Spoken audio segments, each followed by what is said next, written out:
Transferring WhatsApp from one Android phone to another is a straightforward process, but it requires careful attention to ensure that no data is lost. Everything I'm saying will be in the description. First, ensure that both phones have the WhatsApp installed and are connected to stable internet connections.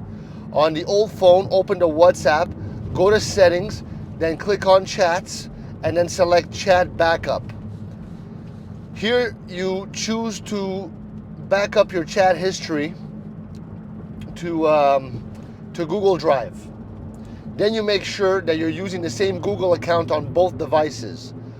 Now, once the backup is complete, you move to the new Android phone.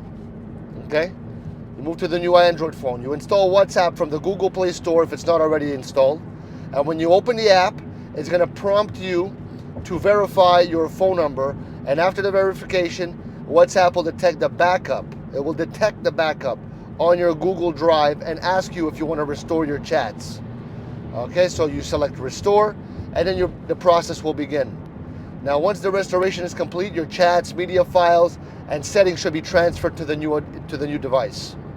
Now, remember to also enable the two-step verification for extra security, and ensure that you're connected to a Wi-Fi internet network during the transfer to avoid consuming mobile data. The process is typically seamless, and it takes just a few minutes, depending on the size of the backup.